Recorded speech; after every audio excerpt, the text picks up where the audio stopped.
DuneCrawl feels like that type of quote-unquote passion project from a small team that knows exactly what it wants to deliver. A cooperative adventure, tightly focused on pirate fantasy in the desert, with a strong, unique identity, even without having the same polish as a AAA title yet. Playing the demo, it becomes clear that Alien Trap is betting heavily on atmosphere and world fantasy, more than on super complex systems or cinematic storytelling. The concept of traversing seas of sand atop a giant crustacean armed to the teeth is the kind of idea that immediately grabs attention. And in the demo, this works well as the quote-unquote heart of the experience. The way the game mixes open-world exploration with this living mobile hub, the DuneCrawler, gives the impression that the team is trying to create something in the spirit of Sea of Thieves, but on a more contained and isometric scale. Another point you can feel just from the demo and trailers is the visual care. 3D characters in 2D scenarios that look like paintings, a desert that isn't just sand and a yellow filter, but full of islands, villages, dungeons, and small details. It's not the kind of game that impresses through realism, but through artistic character, with a world that seems designed to be explored in co-op, taking screenshots at every corner. In terms of gameplay, the mix of isometric action with team tasks reminds me of an interesting Frankenstein's monster, a bit of top-down Zelda, a little bit of the chaotic rush of Overcooked and Lovers in a Dangerous Space-Time when the crew needs to load, aim, and fire the crustacean's cannons amidst the chaos. In the demo, this already appears in a fun way, especially when the group needs to organize to repair the crustacean ship while taking fire from other crawlers. At the same time, you can sense that the game still carries some rough edges typical of a project in development, reports of oscillating performance, and combat that, at certain moments, feels more clunky or punitive than it should for the start of a campaign.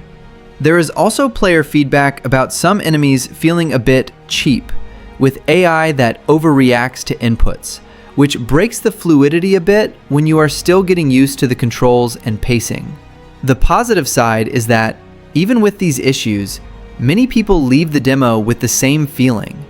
It ended too fast. I wanted to keep playing.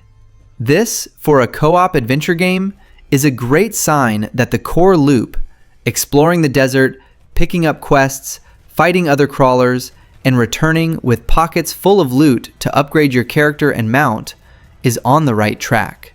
DuneCrawl looks like that game that won't compete on scale with the big ones, but could become a niche darling if Alien Trap manages to polish performance, better balance the early combat, and fully capitalize on this sand pirate on a giant crustacean fantasy.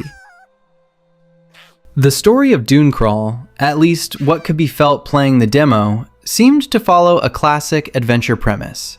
You start as someone simple, without great skills, until a catastrophic event, in this case the attack of a giant dune crawler on your village, throws you into the middle of an epic journey.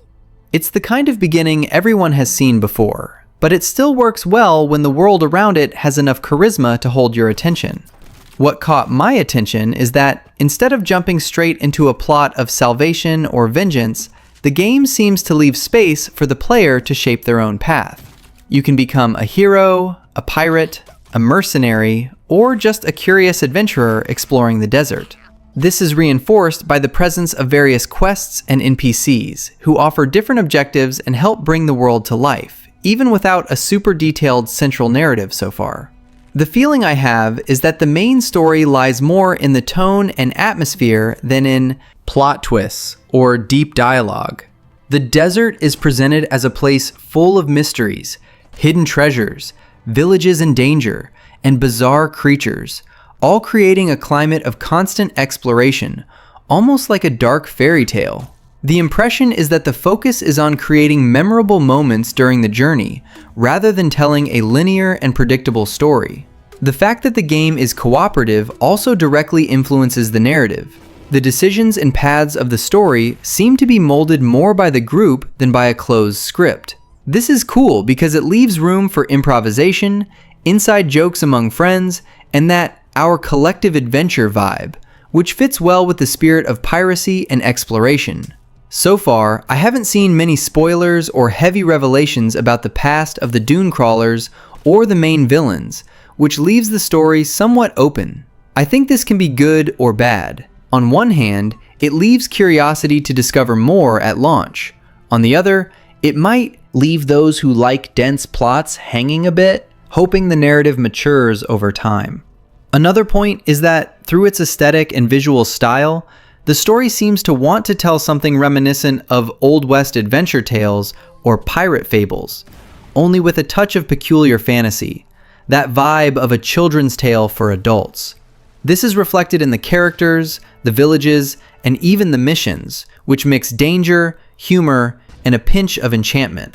The story of DuneCrawl, at least as far as the demo shows, seems to be more about creating a sense of adventure than telling a grand epic. If you enjoy stories that leave you free to explore, make choices, and create memories with friends, it might be exactly the type of experience that will hook you, even if the main plot hasn't been fully revealed yet. DuneCrawl's gameplay is that type of experience that mixes chaos, cooperation, and exploration. And in the demo, this becomes very clear from the first few minutes. You start with few weapons, need to learn to make do with what you have, and quickly realize that the game demands you and your friends organize yourselves to survive, whether defending the crustacean or attacking enemies on land. The combat is fast, but has a pinch of strategy. You need to move, use cover, switch between weapons, and coordinate attacks, especially in moments when facing stronger enemies or other teams of crawlers.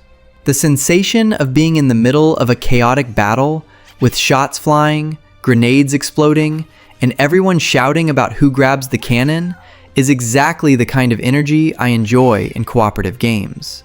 The control of the crustacean is another strong point. You can pilot, repair, shoot with the cannons, and even launch friends onto enemy platforms. This creates fun and unusual situations, where each player needs to assume a different role for the group to function well. I think the biggest hit here is precisely the fact that the game doesn't leave anyone out.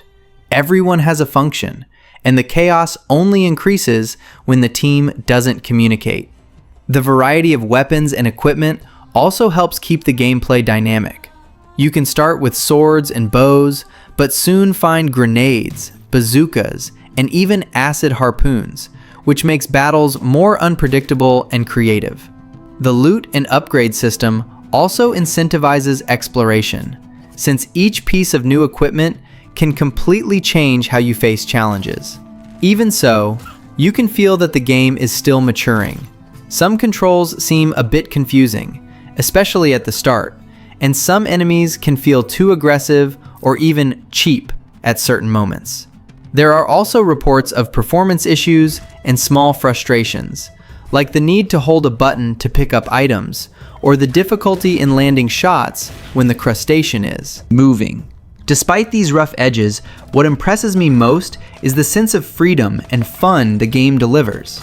It's not the type of game that locks you on a straight track, but one that encourages you to explore, improvise, and create memories with your friends. I think that if Alien Trap manages to polish these small problems, DuneCrawl has everything to be one of the most memorable co-op games of the year. Overall, DuneCrawl's gameplay is a mix of action, strategy, and cooperation, with a dash of chaos that only increases when you play with friends. It's the type of game that doesn't need to be perfect to be fun.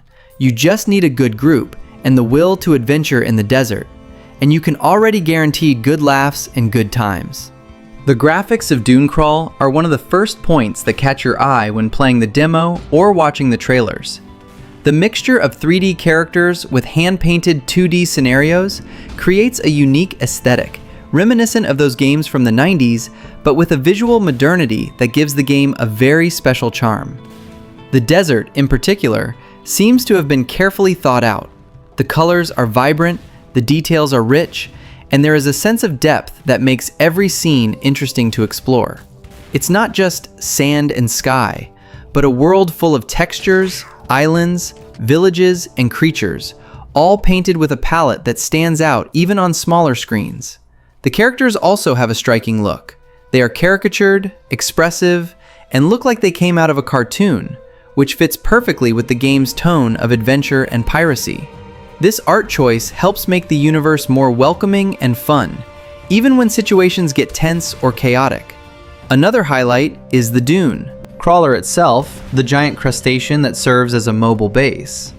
The animations are fluid, the details are well worked, and there is a sense of weight and presence that leaves the player immersed in the role of captain of a crustacean ship. Despite this, it is possible to perceive that the game is still in a visual polishing phase. There are reports of small performance issues, like frame rate drops and some lighting or rendering bugs, but nothing that compromises the general experience. In fact, these details seem to be more a consequence of a build still in development than a bad artistic choice. What won me over the most was precisely the care with visuals in every detail. From the small decorations in the villages to the expressions of the NPCs, everything seems designed to tell a story through aesthetics alone. You can feel that Alien Trap is betting on creating a world that is visually memorable and not just functional. Overall, DuneCrawl's graphics are one of the game's big bets, delivering a strong visual identity and a unique atmosphere. Even with some pending adjustments, you can already see that the game has the potential to become one of the most beautiful in the cooperative genre in 2026, especially for those who enjoy distinct artistic styles full of personality. The performance of the DuneCrawl demo, for me, gives off that classic feeling of, this has soul, but it's still raw. You can enjoy the premise and even get into the mood, but the experience is marked by drops and little stutters that interrupt the flow, mainly when the screen gets busier and the demo tries to show the beautiful chaos it wants to be. Most of the time, what bothers the most isn't even a constant low FPS, but the irregularity. You're walking, feeling the controls are okay, and suddenly the game chokes in a way that leaves you feeling a bit insecure about fighting or reacting. This matches feedback from people reporting choppy performance and stuttering even on very strong machines, which for a demo always raises an eyebrow. My thermometer, playing only the demo, is when the game is calm, it sells the fantasy of exploring the desert and managing cooperative confusion well. But when it gets to a busy area, it trips up right when you want everything to be responsive.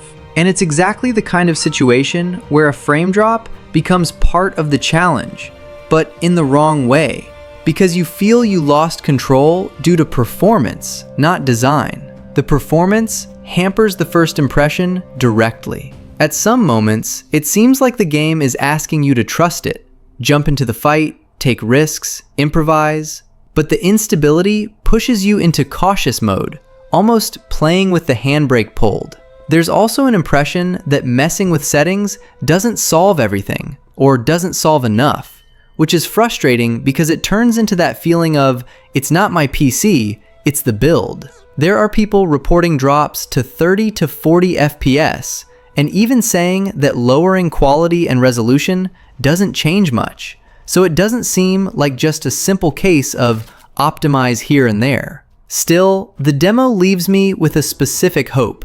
If the devs manage to smooth out performance in the heavier sections and reduce the sharp drops, game could become addictive because the premise matches controlled mess, and controlled mess needs to run smooth enough for you to laugh when it goes wrong, not complain. Today, when it goes wrong, sometimes the fault seems to be the frame time and not your choices. Buying DuneCrawl at launch makes sense primarily if the idea is to jump right into the co-op hype and discover the world together with the community, because the game was designed as an isometric cooperative adventure for 1 to 4 players, online and local. From what the demo and materials show, it has a very specific fantasy, desert piracy piloting a giant armed crustacean, that is hard not to want to try early. Still, personally, there is a good argument for waiting. The demo generated very direct feedback about performance and stutters, including on strong PCs, And this is the kind of thing that is usually fixed or improved with post-launch patches. So, if the priority is playing with everything running smoothly and without technical headaches, waiting for the first updates and performance reviews seems the safer choice. Buying day one seems more indicated for those who already have a closed group, or at least one friend, and want a game to create history together, coordinating roles, piloting, shooting, invading, defending cities, and exploring as a band. The demo already delivers this chaotic co-op energy, and that is where the game tends to shine more than in solo mode, even though the option to play alone with the help of a ghost companion exists. Waiting is more indicated for those who intend to play mostly solo and want a more refined experience, because this type of game is normally more fun when the loop, balancing, and progression are already well adjusted. Furthermore, since the premise involves exploration and combat in wide, hand-drawn environments, any FPS instability is more bothersome than in a more contained and linear game. DuneCrawl seems perfect for those who enjoy cooperative adventure with exploration and short objectives, quests, village defense, treasure hunting, without demanding extreme competitiveness. It is also a great pick for those who like games that yield funny stories naturally, because the very concept of cannons, invasions, and desert navigation creates unpredictable situations. In my opinion, it is worth buying at launch if the goal is to play in a group, and you are willing to deal with possible technical rough edges in the first few weeks. It is worth waiting if you want the best version of the game, more optimized and more stable, or if you are going to play alone and prefer to jump in when everything is more polished.